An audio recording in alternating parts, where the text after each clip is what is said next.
જય માતાજી દોસ્તો.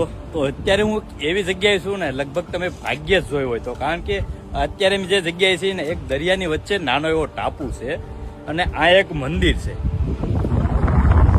સામે તમને મંદિર દેખાય ને, એ મહિષાસુર દાદાનું મંદિર છે.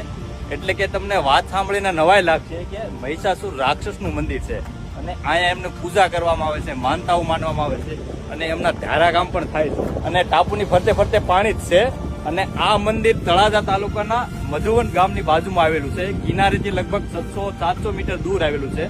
અને જ્યારે પણ આ દરિયાની વેળ વહી જાય ને, ત્યારે ત્યાં આવવાનો રસ્તો ખુલે છે અને 2-3 કલાક ખુલે છે અને પછી પાછું વેળ આવે એટલે પાછું ફરતું પાણી આવી જાય છે અને ટાપુમાં ફેરવાઈ જાય છે.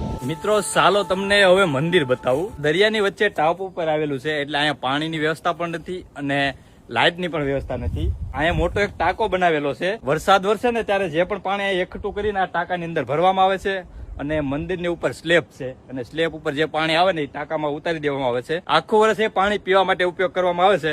તો હવે તમને મંદિર બતાવું કે મહિષાસુર દાદાનું મંદિર કેવું છે, કારણ કે આવું મંદિર તમે લગભગ ક્યારેય નહીં જોયું હોય. હવે હું મંદિરમાં જાઉં છું. જો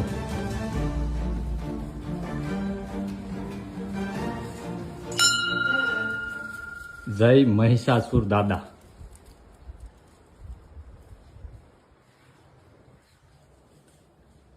જો તમે જોઈ શકો છો અને આજુબાજુ પણ બીજી બધી ખાંભીઓ છે.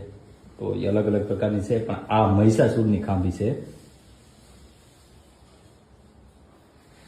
અને અહીંયા જોઈ શકો છો, આ એમનું મોટું ચિત્ર પણ બનાવવામાં આવેલું છે. અત્યારે મેં જે જગ્યાએ છે ને, એ ટાપુનું ચિત્ર આ દોરેલું છે. જો આ રીતનો ટાપુ છે અને સેમ આ રીતના દાદરા છે અને આમાં દેખાય એ રીતનું મંદિર છે. તો મેં અત્યારે સામે જો દેખાય મંદિરની અંદરથી, અને રોજ અહીંયા પૂજા આરતી થાય છે. અહીંયા ઘણા બધા ભક્તો આવીને વયા ગયા છે. જો શ્રીફળ પણ વધેરેલા છે, પ્રસાદ મૂકેલો છે